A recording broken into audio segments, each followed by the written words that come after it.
নীরব নিস্তব্ধ রজনী রাতে শুয়ে আছেন জাতির পিতা হজরত ইব্রাহিম আলাইহিসসালাম। এমনই সময় তিনি স্বপ্নে দেখলেন কে যেন তাকে বলছেন, হে ইব্রাহিম, তুমি কোরবানি করো। ইব্রাহিম আলাইহিসসালাম এই স্বপ্ন দেখে জেগে উঠলেন। পরের দিন সকালে তিনি 100 উট আল্লাহর রাস্তায় কোরবানি করে দিলেন। পরের দিন আবারও তিনি শুয়ে রয়েছেন। আবার ভেসে আসলো সেই দৈববাণী, কে যেন তাকে বলছেন, হে ইব্রাহিম, তুমি আল্লাহর রাস্তায় কোরবানি করো। পরের দিন সকালে আবার হজরত ইব্রাহিম আলাইহিসসালাম 100 উট আল্লাহর রাস্তায় কোরবানি করে দিলেন। কিন্তু হায়, মনে হয় আল্লাহ পাক রাব্বুল আলামিনের দরবারে তার এই কোরবানি কবুল হয়নি। তাই পরের দিন তিনি আবার যখন বিছানায় শায়িত রয়েছেন, তখন আবার ভেসে আসলো সেই দৈববাণী, হে ইব্রাহিম, তুমি কোরবানি করো। কে জেনে বারবার তাকে বলছে, হে ইব্রাহিম, তুমি আল্লাহর রাস্তায় তোমার সবচাইতে প্রিয় বস্তুটিকে কোরবানি করো। পরের দিন সকালে হজরত ইব্রাহিম আলাইহিসসালাম ভাবতে লাগলেন, আমি পরপর 2 দিন 200 উট আল্লাহর রাস্তায় কোরবানি করলাম, কিন্তু আল্লাহ কি আমার এই কোরবানি কবুল করলেন না? তাহলে কি চাচ্ছেন?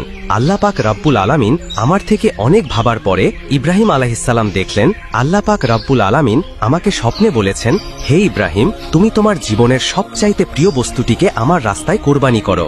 এই পৃথিবীতে আমার সবচাইতে প্রিয় বস্তু হলো আমার সন্তান ইসমাইল।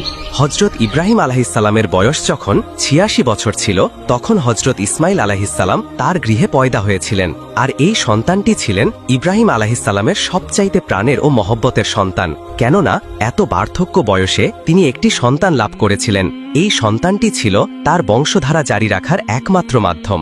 কিন্তু আল্লাহ পাক রাব্বুল আলামিন যখন তাকে এই প্রিয় সন্তানটি কোরবানি করার জন্য বারবার তাকে আদেশ দিলেন, ইব্রাহিম আলাইহিসসালাম মনে মনে ধীর সংকল্প করে বললেন, এটাই যদি আল্লাহর অভিপ্রায় হয়, তাহলে যে ইসমাইলকে তার রাস্তায় কোরবানি করতে হবে, তাহলে আমি পিছপা হব না।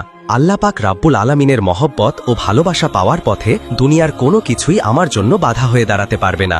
এরপরে আল্লাহর নবী হজরত ইব্রাহিম আলাইহিসসালাম তার একমাত্র পুত্র ইসমাইলকে আল্লাহর রাস্তায় কোরবানি করার জন্য দৃঢ় সংকল্প করলেন। যেই ভাবা সেই কাজ। ইব্রাহিম আলাইহিসসালাম তার সন্তান বালককে ইসমাইলকে ডেকে বললেন, হে বৎস, তুমি গোসল করে সুন্দর সুসজ্জিত কাপড় পরে তৈরি হয়ে নাও, আমি তোমাকে নিয়ে একটি দাওয়াতে যাব। শিশু ইসমাইল আলাইহিসসালাম ছোটবেলা থেকেই আত্মীয় স্বজন ও পিতার মহব্বত ছাড়াই লালিত পালিত হয়েছিলেন। ছোটবেলা থেকেই পিতা তার সঙ্গে ছিল না। যখন বালক ইসমাইল আলাইহিসসালাম শুনলেন পিতা তাকে নিয়ে এক জায়গায় দাওয়াতে যাবেন, বালক ইসমাইল মনের আনন্দে নেচে উঠল। তখন তিনি মাতা হাজেরার কাছে গিয়ে বললেন, আম্মাজান, আপনি কি শুনছেন? আব্বাজান আমাকে কি বলছে? আমাকে নিয়ে তিনি নাকি এক জায়গায় দাওয়াত খেতে যাবে। ও আম্মাজান, আপনি তাড়াতাড়ি করে আমাকে গোসল করিয়ে দিন, আমার উত্তম পোশাক সজ্জিত করে দিন, আমি আব্বার সাথে দাওয়াত খেতে যাব। তখন ইসমাইল আলাইহিসসালাম বললেন, আমার যে আর তর্স হইছে না। তখন বিবি হাজেরা বললেন, সত্যিই কি তিনি তোমাকে নিয়ে দাওয়াত খেতে যাবে? হজরত ইসমাইল আলাইহিসসালাম বললেন, আপনি তাকেই জিজ্ঞেস করে দেখুন না। এরপরে বিবি হাজেরা আলাইহিসসালাম ইব্রাহিম আলাইহিসসালামকে জিজ্ঞেস করলেন, ও আমার প্রাণের স্বামী, আমি কি শুনলাম আপনি নাকি ইসমাইলকে নিয়ে একটি দাওয়াতের কাজে যাবেন এবং দাওয়াত খেতে যাবেন? ইব্রাহিম আলাইহিসসালাম বললেন, ও হাজেরা, তুমি ঠিকই শুনছ, ইসমাইলকে গোসল করিয়ে সুন্দর পোশাক পরিয়ে সুসজ্জিত করে দাও, আমি তাকে নিয়ে এক দাওয়াতে যাব। প্রিয় দর্শক, অনেকের মনে হতে পারে হজরত ইব্রাহিম আলাইহিসসালাম আল্লাহর নবী হয়ে বিবি হাজেরা ও ইসমাইল আলাইহিসসালামের সাথে একটা মিথ্যা কথা বলেছেন। কিন্তু মূলত জাতির পিতা ইব্রাহিম আলাইহিসসালাম তাদের সাথে মিথ্যা কথা বলেননি। গভীরভাবে যদি চিন্তা করা হয়, তাহলে ইব্রাহিম আলাইহিসসালামের এই কথাটি সঠিক ও বাস্তবসম্মত ছিল। কেননা তিনি তো ইসমাইল আলাইহিসসালামকে নিয়ে আল্লাহ পাক রব্বুল আলামিনের একটি দাওয়াতেই যাচ্ছিলেন। এরপরে বিবি হাজেরা আলাইহিসসালাম বালক ইসমাইলকে উত্তম রূপে গোসল করিয়ে সুন্দর পোশাক পরিয়ে সুসজ্জিত করে ইব্রাহিম আলাইহিসসালামের কাছে নিয়ে আসলেন। অতপর তাকে স্বামীর হাতে তুলে দেওয়ার পূর্বে বললেন, ও আমার প্রাণের স্বামী, ইসমাইলকে আমি ছোট থেকে এই পর্যন্ত লালন পালন করেছি, কিন্তু এর মধ্যে আমি তাকে একটিবারের জন্য আমার দৃষ্টির আড়াল হতে দেইনি। ও আমার প্রিয় স্বামী, আপনি সব সময় তাকে দেখে রাখবেন, কখনোই আপনি তাকে আপনার চোখের আড়াল করবেন না। যতক্ষণ পর্যন্ত না আপনি আর ইসমাইল আলাইহিসসালাম আমার কাছে ফিরে আসছেন, ততক্ষণ পর্যন্ত আমি উদ্বিগ্ন থাকব এবং আপনার পথপানে এসেই থাকব। আমি আপনার এবং আমার পুত্রের পানে চেয়েই আমার সময় কাটাবো। হজরত ইব্রাহিম আলাইহিসসালাম বিবি হাজেরার এই কথা শুনে কোনো কিছুই উত্তর করল না। তার হৃদয়ের মধ্যে এক তুফান বয়ে যাচ্ছিল। তিনি মুখ ফুটে কোনো কথা বিবি হাজেরাকে বলতে পারছিল না। তার অশ্রু যেন দুচোখ বেয়ে বেরিয়ে আসতে চাচ্ছিল, কিন্তু তিনি তার অশ্রুগুলোকে আল্লাহ পাক রব্বুল আলামিনের মহাব্বতের দরিয়ায় চাপা দিয়ে রেখেছিলেন। এরপরে হজরত ইব্রাহিম আলাইহিসসালাম বালক ইসমাইলকে নিয়ে চলতে লাগলেন মিনার পাহাড়ের দিকে। অভিশপ্ত ইবলিশ যখন দেখল জাতির পিতা হজরত ইব্রাহিম আলাইহিসাল্লাম আল্লাহ পাক রব্বুল আলামিনের আদেশ পালনার্থে একমাত্র পুত্র সন্তানকে জবন করার জন্য তিনি ধীর সংকল্প করেছে, তখন তারা সহ্য হল না। সে বলতে লাগল, হায় রে, আমি ইবলিশ, মানব জাতির জন্য আমি বেহেশত থেকে বহিষ্কৃত হয়েছি এবং আমি চির মর্দুদ ও জাহান্নামী হয়েছি। আর সেই মানব জাতির একজন সন্তান ইব্রাহিম আল্লাহ পাক রব্বুল আলামিনের আদেশ পালন করে তার প্রিয়জন হবে, এটা আমি কিভাবে সহ্য করব?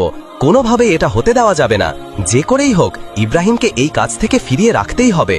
তাই ইবলিশ তার চক্রান্ত ষড়যন্ত্র বাস্তবায়নের জন্য সর্বপ্রথম বিবি হাজেরা আলাইহিসসালামের কাছে একজন ভালো মানুষের বেশ ধরে উপস্থিত হল। বিবি হাজেরা আলাইহিসসালামের কাছে গিয়ে ইবলিশ বলল, ও হাজেরা, তুমি কি জানো তোমার স্বামী ইব্রাহিম তোমার সন্তানকে কোথায় নিয়ে যাচ্ছেন? তখন বিবি হাজেরা আলাইহিসসালাম বললেন, কেন? তিনি তাকে একটি দাওয়াতে নিয়ে যাচ্ছেন। তখন ইবলিশ বলল, আমি এতদিন ঠিকই শুনেছি, নারী জাতি অত্যন্ত সহজ ও সরল, তাদেরকে যে কোনো মিথ্যা কথা বলে ও প্রতারণামূলক কথা বলে ধোকা দেওয়া যায়। তোমাদের স্বামী তোমাকে ধোকা দিয়েছে। বিবি হাজেরা আলাইহিসসালাম শয়তানের মুখের এই কথা শুনে বলল, তুমি এ কেমন কথা বলছো? আমার স্বামী আল্লাহর নবী, তিনি কিভাবে আমাকে ধোকা দিতে পারেন? আমি তোমার কথা বিশ্বাস করি না। আর সত্যি করে বলো তো, তুমি কে এবং কি উদ্দেশ্যে আমার স্বামীর বিরুদ্ধে তুমি আমাকে প্রচারিত করছো? তুমি এখনই আমার কাছ থেকে দূর হয়ে যাও। ইবলিস বলল, ও হাজেরা, এখন তো তুমি অত্যন্ত তেজের সাথে কথা বলছো, কিন্তু কালকে যখন দেখতে পাবে সত্যি ইব্রাহিম তার সন্তান ইসমাইলকে জবেহ করে দিয়েছে, তখন দেখা যাবে তোমার এত তেজ কোথায় থাকে। বিবি হাজেরা এবার বিরক্ত হয়ে বললেন, আচ্ছা, তুমি কি বলতে যাচ্ছ, একটু খুলে বলো তো। শয়তান তখন বলল, আমি সে কথা বলার জন্য তোমার কাছে এসেছি। তখন বিবি হাজেরা বললেন, তুমি কি আমাকে বুঝিয়ে বলতে পারো, এর কি কোনো যুক্তি হয়? একজন পিতা কেন তার একমাত্র নিরপরাধ সন্তানকে জবেহ করবে? শয়তান বলল, হাজেরা, ইব্রাহিম খামাখায় ইসমাইলকে জবেহ করে না। আল্লাহ পাক রব্বুল আলামিন তাকে নির্দেশ দিয়েছেন তিনি যেন ইসমাইলকে তার রাস্তায় জবেহ করে। সে কারণে ইব্রাহিম আলাইহিসসালাম তোমার পুত্র ইসমাইলকে তার পাহাড়ের দিকে নিয়ে যাচ্ছে। এখনো সময় আছে, তুমি তাড়াতাড়ি করে ইসমাইলকে তার হাত থেকে রক্ষা করো, নাইলে দেখবে ইব্রাহিম তোমার পুত্র ইসমাইলকে আল্লাহর আদেশ পালন করতে গিয়ে জবেহ করে ফেলবে। তখন বিবি হাজেরা এবার শয়তানের কথা শুনে বললেন, আল্লাহ পাক রব্বুল আলামিন দুনিয়ার এতগুলো মানুষের মধ্য থেকে যদি আমার পুত্র ইসমাইলকে তার রাস্তায় জবেহ করার জন্য কবুল করে থাকেন, তাহলে এর চাইতে বড় সৌভাগ্যের বিষয় তো আমার জন্য আর কিছুই হতে পারে না। শুধু একজন ইসমাইল নয়, আল্লাহ পাক রব্বুল আলামিন যদি আমাকে হাজার হাজার সন্তান দিতেন, আর সেই হাজার হাজার সন্তানকেও যদি আল্লাহ পাক রব্বুল আলামিনের রাস্তায় কুরবানি করার জন্য আল্লাহ পাক যদি আমাদেরকে আদেশ দিতেন, আমি খুশি মনে তাদের সকলকেই আল্লাহ পাক রব্বুল আলামিনের রাস্তায় জবেহ করে উৎসর্গ করে দিতাম। আমি বুঝতে পেরেছি তুমি মরদুদ, তুমি ইবলিশ, আর তুমি আমাকে ধোঁকা দিতে ও প্ররোচিত করতে এসেছ। আমি তোমার কাছ থেকে আল্লাহর আশ্রয় প্রার্থনা করছি। তিনি বললেন, আউযু বিল্লাহি মিনাশ শাইতানির রাজিম, লা হাওলা ওয়ালা কুওয়াতা ইল্লা বিল্লাহিল আলিয়্যুল আযীম। ও ইবলিশ, তুমি এখনই আমার চোখের সামনে থেকে দূর হয়ে যাও। বিবি হাজেরা আলাইহিসসালামের এই তেজদীপ্ত বক্তব্য শুনে ইবলিশ আর তার কাছে টিকতে পারল না। অতঃপর সে সেখান থেকে পাগলা কুকুরের মতো লেজ গুটিয়ে পালিয়ে গেল। ইবলিশ যখন দেখল বিবি হাজেরাকে ধোঁকা দিয়ে কোনো রকমই কাজ করা যাচ্ছে না, তখন সে চিন্তা করতে লাগল, যাই বালক ইসমাইলকে গিয়ে এবার ধরি। হজরত ইসমাইল আলাইহিসসালাম হজরত ইব্রাহিম আলাইহিসসালামের পিছনে পিছনে চলতেছিলেন এবং তিনি কিছুটা তার পিছনেই ছিলেন। ইবলিশ তখন ইসমাইল আলাইহিসসালামকে হাতের ইশারায় ডেকে ইব্রাহিম আলাইহিসসালাম থেকে আরো দূরত্বে নিয়ে গেল। এরপর সে ইসমাইল আলাইহিসসালামকে বলল, ও ইসমাইল, তুমি কি জানো তোমার পিতা তোমাকে কোথায় নিয়ে যাচ্ছে? ইসমাইল আলাইহিসসালাম বললেন, কেন দাওয়াত খেতে নিয়ে যাচ্ছে? তখন ইবলিশ বলল, ওহে বালক, তুমি তো অত্যন্ত কচি ও ছোট, তোমার মন সাদাসিদে ও ভোলাবালা, তাই তোমার পিতা তোমাকে দাওয়াত খাওয়ার কথা বলে ধোঁকা দিয়েছে। তখন ইসমাইল আলাইহিসসালাম বললেন, তুমি এ কেমন কথা বলছো? কেন আমার পিতা আমাকে ধোঁকা দিবে? আমি তার একমাত্র সন্তান, আর এতদিন পরে তিনি আমার সাথে দেখা করতে এসেছেন, ধোঁকা দেওয়ার উদ্দেশ্য কি হতে পারে? তখন ইবলিশ বলল, ও ইসমাইল, তুমি জেনে রাখো তোমার পিতা তোমাকে দাওয়াত খাওয়ার কথা বলে ধোঁকা দিয়ে জবেহ করার জন্য নিয়ে যাচ্ছে। মিনার পাহাড়ে গিয়ে তিনি তোমাকে জবেহ করে দিবেন।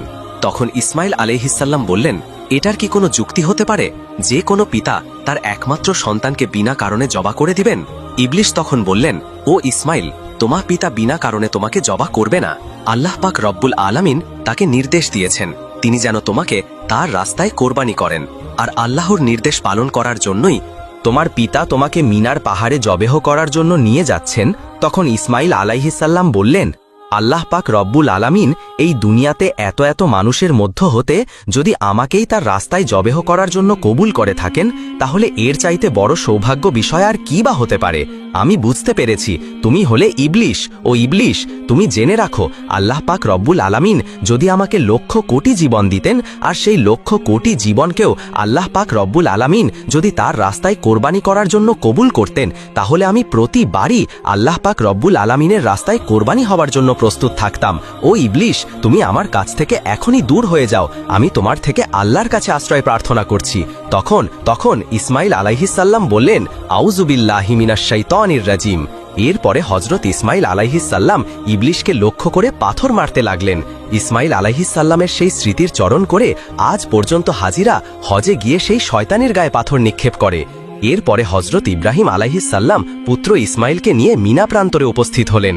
তাফসিরে রুহুল মানিতে রয়েছে, ইসমাইল আলাইহিসসালামকে জবেহ করার পূর্বে জাতির পিতা হযরত ইব্রাহিম আলাইহিসসালাম তার সাথে একটি পরামর্শ করে নিতে চাইলেন। কোরআনের ভাষায় ইব্রাহিম আলাইহিসসালামের সেই পরামর্শের বাক্যগুলি ছিল এইরূপ। তিনি বললেন, ইন্নি আফিল মানামা ইন্নি জাবিহুম ফাংজুর মাজা তারা। তিনি বললেন, হে আমার বৎস, আমি স্বপ্নে দেখছি যে আমি তোমাকে জবেহ করছি, এখন তোমার অভিমত কি বলো? তখন ইসমাইল আলাইহিসসালাম বলল, হে আমার পিতা, আপনি যা আদিষ্ট হয়েছেন তাই করুন। আল্লাহ ইচ্ছা করলে আপনি আমাকে ধৈর্যশীলদের অন্তর্ভুক্ত পাবেন। হযরত ইসমাইল আলাইহিসসালামের এইরূপ জবাব শুনে ইব্রাহিম আলাইহিসসালাম অত্যন্ত খুশি হলেন। তারপর ইসমাইল আলাইহিসসালাম তার পিতাকে লক্ষ্য করে বললেন, ওহে আব্বাজান, আপনি তো আমাকে জবেহ করে দিবেন, তার পূর্বে আমার কয়েকটি অনুরোধ রয়েছে। আপনি কি দয়া করে আমার সেই অনুরোধগুলি রক্ষা করবেন? তখন ইব্রাহিম আলাইহিসসালাম বললেন, বৎস, তুমি তোমার আরজিগুলো পেশ করতে পারো, আমি সেগুলিকে যথাসাধ্য রক্ষা করার চেষ্টা করব। তখন হযরত ইসমাইল আলাইহিসসালাম বললেন, ওহে আব্দাজান, আমাকে জবেহে করার পূর্বে আমার হাত পা উত্তম রূপে বেঁধে নিবেন। দেখা যায় জবেহে করার সময়ে জীবজন্তুগুলি তাদের হাত পা ছোড়াছুড়ি করে, তেমনিভাবে মৃত্যু যন্ত্রণা সহ্য করতে না পেরে আমিও যদি আমার হাত পাগুলি ছোড়াছুড়ি করি, তা যদি আপনার শরীরে লেগে যায়, এতে আমার বেয়াদবি হবে, আর আমি চাই না মৃত্যুর পূর্বে আমার পিতার সাথে আমি বেয়াদবি করি। অতএব হে আব্বাজান, আপনি আমার এই অনুরোধ রক্ষা করবেন। আর দ্বিতীয়ত হলো, আমাকে জবেহে করার সময় আপনি আমার চক্ষুদয় ভালোভাবে কাপড় ধারা বেঁধে নিবেন, কেননা জবেহে করার সময় যদি আমার দৃষ্টি আপনার চেহারায় পড়ে, তাহলে আপনার প্রতি আপনার দয়া হবে, যাতে আপনার জবেহের কাজে ব্যাঘাত সৃষ্টি হবে। আমি চাই না আমার চেহারার কারণে আপনি আল্লাহ পাক রাব্বুল আলামিনের আদেশ পালন করতে কোনোরূপ বাধার সম্মুখীন হন। আর তৃতীয়ত হলো, আমার যে আবদার তা হলো, কোরবানি করার পরে যখন আপনি গৃহে প্রত্যাবর্তন করবেন, তখন আমার রক্তমাখা জামাকাপড়গুলি নিয়ে আমার জনম দুঃখিনী আম্মার নিকট সমর্পণ করবেন এবং তাকে আমার সালাম জানাবেন, আর বলবেন যে তার এই ত্যাগের বিনিময়ে আমরা একত্রে বেহেশতে অবস্থান করতে পারব। এবং তাকে আরও বলবেন যে আল্লাহ পাক রাব্বুল আলামিন তার নির্দেশ পালন করার যে তৌফিক আমাদেরকে দিয়েছেন, তার জন্য তিনি যেন শুকরিয়া আদায় করেন এবং তিনি যেন আমার জন্য কোনো রূপ দুঃখ প্রকাশ না করেন। পুত্রের মুখে এই কথাগুলো শ্রবণ করে হযরত ইব্রাহিম আলাইহিসসালাম অত্যন্ত সন্তুষ্ট হলেন। তিনি তার অস্থিনের নিচে পূর্বেই একগাছা দড়ি ও একখানা ছুরি লুকিয়ে রেখেছিলেন। তারপর তিনি সেই দড়ি বের করে হযরত ইসমাইল আলাইহিসসালামের হাত ও পা ভালো মতো বেঁধে নিলেন। এরপরে তার চোখে একখানা কাপড় বেঁধে নিলেন। তারপর হযরত ইসমাইল আলাইহিসসালামকে জবেহে করার জন্য মাটিতে শুইয়ে নিলেন। জাতির পিতা হযরত ইব্রাহিম আলাইহিসসালাম তার হাতে ছুরি নিয়ে প্রস্তুত রয়েছেন। তিনি জবেহে করবেন তার একমাত্র সন্তান ইসমাইলকে। তিনি এর মাধ্যমে চাচ্ছেন আল্লাহর আদেশ পালন করতে। তিনি সংকল্প করেছেন যে আল্লাহর আদেশ পালন করতে তাকে পৃথিবীর কোনো শক্তি বাধা দিতেই পারবে না।